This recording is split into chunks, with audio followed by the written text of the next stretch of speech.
기도합니다. 거룩하신 아버지 하나님 감사합니다.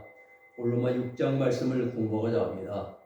하늘의 지혜와 충명을 주시고 명철함을 주시고 하나님의 말씀으로 우리 생명식이 되어지고 영혼을 살리는 그러한 하나님의 아버지 귀한 말씀들이 되게 하여 주옵소서. 예수님의 이름으로 기도 올려옵나이다. 아멘. 오늘 로마 6장 말씀을 우리가 연구하려고 합니다. 6장은 1절로 11절까지는 세례와 십자가의 죽음, 그리고 10절로 14절에는 참된 헌신, 그리고 마지막 15절로 23절에는 의의 종, 이러한 말씀으로 이제 구성이 되어 있습니다. 내용으로요. 오늘 본문의 말씀은요, 우리의 구원의 도리를 세례를 비유로 설명하시는 겁니다. 구원의 도리를 세례를 비유로 설명한다 이 말이죠. 이 설명하는 사도 바울은 이미 이긴 자 경지에 들어가서 경험적인 내용을 설명하는 거예요.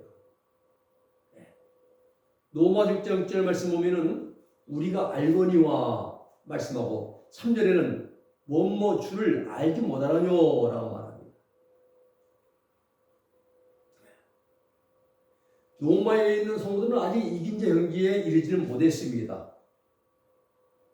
믿음에서 믿음에 이르지를 못했다 이 말입니다. 신령 은사를 받지 못했습니다. 로마 1장 11절이죠. 신령 은사를 너에게 이제 나눠주기 위해서 내가 혹하고자 한다는 것 아닙니까? 믿음에서 믿음으로, 처음 믿은 구원의 믿음에서 완전한 믿음으로, 이걸 로마서 교인들 아직 거기에 도달하지 못했습니다. 그래서 사도 바울은 로마 교인에 맞추어서 구원의 도리를 속죄 은총과 세례와 비교해서 설명하고 계신 겁니다. 자, 1절 10절에 보면 세례와 십자가의 죽음입니다.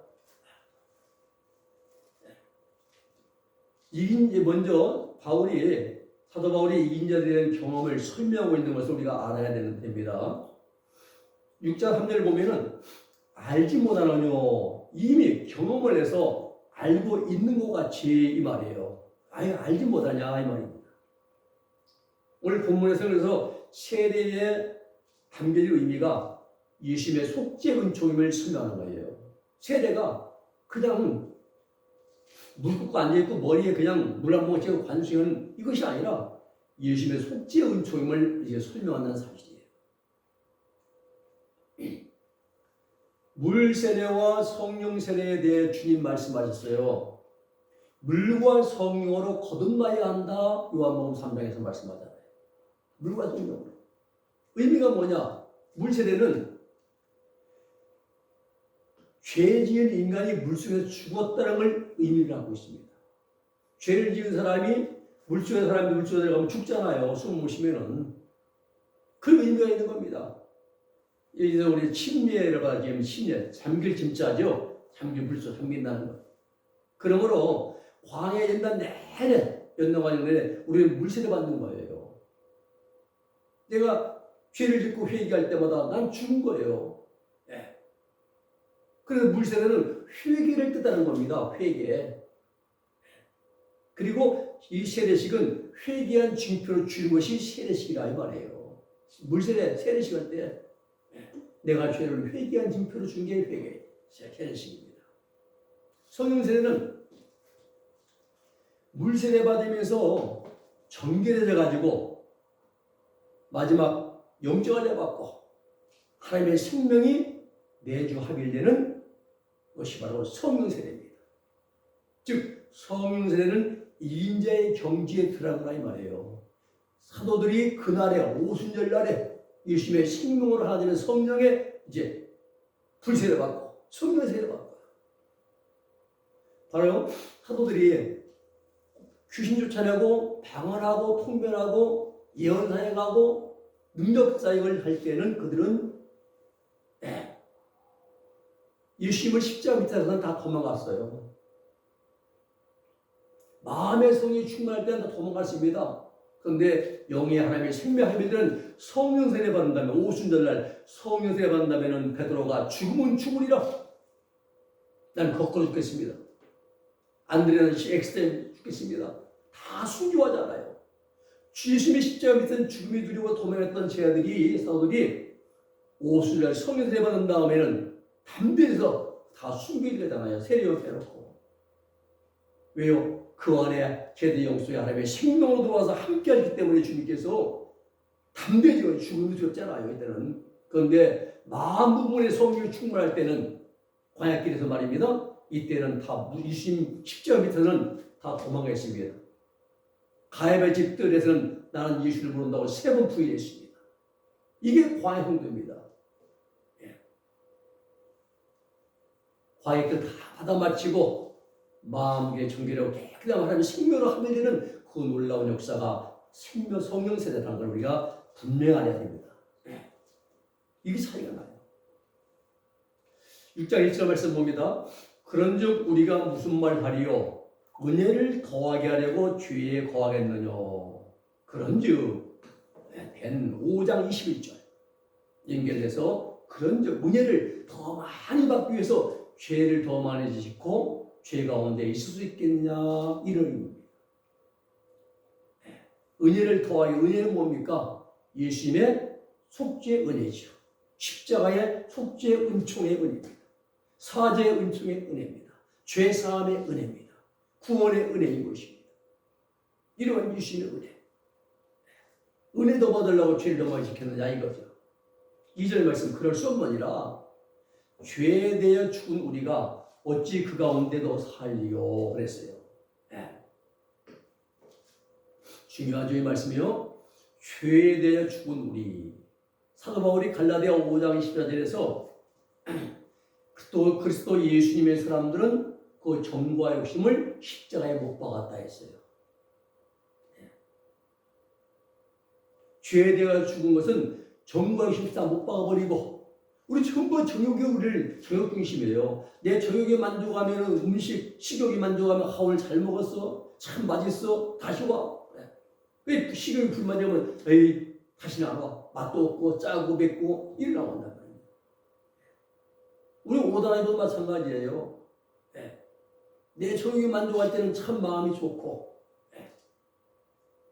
하나님 보시기 좋아야 하는데 전부 우리는 내 중심입니다. 식욕, 성욕, 물욕, 수면욕, 명예욕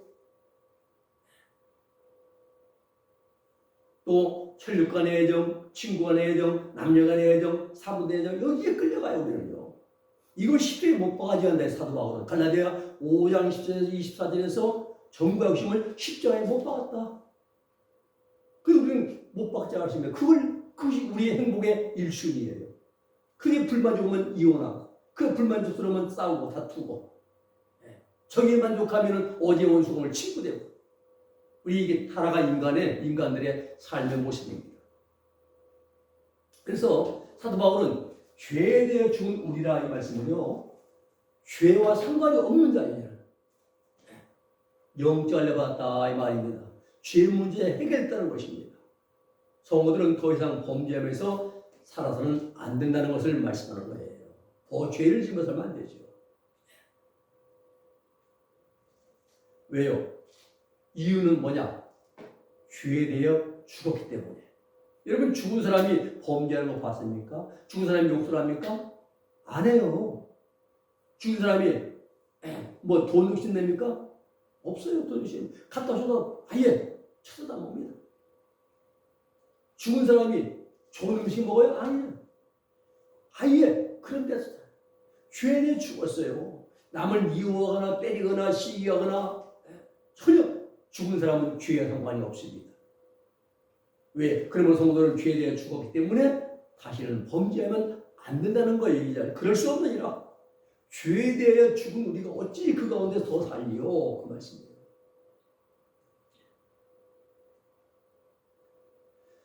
(6장 3절) 말씀 보면은 무릇 그리스도 예수님과 합하여 세례를 받은 우리는 그의 죽으심과 합하여 세례를 받은 줄 알지 못하느뇨. 자, 그리스도와 합하여 예수님의 덕분, 예수님의 은혜로 말미암아 우리 심령, 이 신인 합에 들어가는 의미라는 거예요. 예수님과 합해서 한 몸 되었다 이 말, 한 몸. 예수님과 합하여 세례 받았어요. 한 몸 되었어요. 신인 합이 사도 베드로가 말했죠. 베드로후서 1장 4절에서 신의 성품에 참여했다. 신의 성품에 참여한 것. 이게 신의 하별입니다. 세례는 물에 빠져 죽었음을 의미하는 것입니다. 죄의 몸은 완전히 죽었다는 것을 상기하는 것이 세례라 이 말이에요. 그래서 예수님과 이제 범죄 하나 된 합하에서 세례받은 우리는 다시는 죄를 범하면 안 된다. 범죄는 범죄할 때요 회개하잖아요. 물세례 받는 것이고요. 우리 광야 연단 과정 매일 반복해서 이 과정에서 계속 죄를 지으면 회개하고 남을 미워한 거 회개하고 오늘 질투한 거 회개하고 아니면 무슨 이제 마음속에 은근히 못마땅한 감정 가지고 회개하고 계속 회개하면서 유심에 이제 깨끗한 보혈의 저를 용서받는 거 물세례 받아야 돼요. 성세례는 그렇게 매일 아닙니다. 단 한 번에 끝나는 겁니다. 하나님의 생명이 우리 안에 내주 합일되는 거예요. 이것을 영적 할례라. 사도 바울은 로마서 1장에서 그리스도의 할례, 마음의 할례라 이렇게 표현하고 있습니다. 그래서 우리가 그리스도 안에서 내가 죽었다는 거예요. 예수님이 십자가에 안에서 내가 죽었어요. 내가 누굽니까? 나잖아요. 나 여기 내가 죽었어요. 주님과 합하여. 이런 의미가 세례에 담겨져 있는 것입니다. 그저 6개월 학습받고 1년 되면 세례 이게 형식이 아니라 관례가 아니라 내가 예수님 안에서 내가 죽었다. 죄에 대해 죽었다. 주님과 하나 되어서 이런 의미가 담겨지는 것이 세례라 이 말입니다. 우리는 사도 바울과 같이 그 은혜의 경지를 잃은 자를 위해서 말하고 우리는 그 말이에요. 우리는 저녁에 해당이 안 돼요. 엄밀하게. 그의 죽으심은 예수 그리스도께서 십자가에 못 박혀 죽으심이죠. 본문에서는 예수님의 십자가 사건을 세례로 표현하신 거예요. 사도 바울이. 6장 4절 말씀 보면 그러므로 우리가 그의 죽으심과 합하여 세례를 받음으로 그와 함께 장사되었나니 이는 아버지 영광으로 말미암아 그리스도를 죽은 자 가운데서 살리신 것 같이 우리로 또한 새 생명 가운데서 행하게 하려 함이니라 말씀합니다. 그와 함께 장사되었나니 예수님과 함께 죽었다 이 말입니다. 죄 지은 인간이 예수님께 십자가에서 죽으셨듯이 우리 옛사람이 물에 빠져 죽었다는 것이 세례의 의미입니다. 예수 믿기 전에 모든 나는 죽었어요. 세례받으면서 다 여기서 봤습니다. 새 생명은 하나님의 생명이 내주 합일된 새로운 피조물이에요. 고린도서 5장 17절 말씀입니다. 우리는 새로운 피조물이 아닙니다. 네. 새로운 피조물은 죄와 상관이 없는 미움, 시기, 악함, 실투와 어떤 죄를 범하지 않는 내면으로서도 생각지에 죄를 범하지 않는 그런 자가 새로운 피조물이에요. 근데 우리는 안 그러잖아요. 네. 말만 값지 이제 립 서비스로 그냥 새로운 피조물이 돼서 쭉 하는데 그건 거짓말하는 거 하나님께요. 아닙니다. 우리는 아직은 그렇게 안 됩니다. 새로운 피조물 되기 위해서 지금 나를 만들어 가고 있는 과정에 있는 것입니다. 새 생명 가운데 행하게 하려 생명의 법칙에 힘입어 살게 하려 하셨느니라 이 말씀이에요. 생명의 법칙. 하나님의 생명이 끌려 살게 하는 우리가요. 하나님의 생명의 법칙에 미움이 생길 때의 사랑, 원망이 나올 때의 용서, 오래 참음, 교만의 환경에서 겸손, 이게 생명의 법칙에 힘입어 사는 거예요. 이것이. 광야 성도는요, 내 의지와 상관없이 죄악성의 지배를 받습니다. 오늘은 범죄하지 않아야지. 나가는데 순간 나도 모르게 기회만 주어지면 또 범죄합니다. 눈으로 보면서 범죄하고, 입으로 말하면서 범죄하고, 또 손으로, 생각으로, 또 행동으로, 아니면 내면으로. 나만 몰라요. 나 혼자만 아는 거죠. 내면으로. 얼마나 많이 범죄합니까? 우리는 광야도 그래요. 내 의지가 상관없어요. 이긴 자들은 의지도 이긴 자들도 역시 의지와 관계없이 생명의 법칙이 나타나요. 우리는 죄의 법칙이 나타나는데 그래서 다 이게 다른 겁니다. 그래서 광의 성도는 온전히 새 생명 가운데 거하지를 못합니다. 5절 말씀입니다. 만일 우리가 그의 죽으심을 본받아 연합한 자가 되었으면은 또한 그의 부활을 본받아 연합한 자가 되리라. 연합이 뭐예요? 연합. 죄에 대해 죽었다면은 다시는 죄를 범하지 않는 사람이 되었다는 거죠. 그래서 내가 죄에 대해 죽었다면 다시는 죄를 범하면 안 된다 이 말입니다.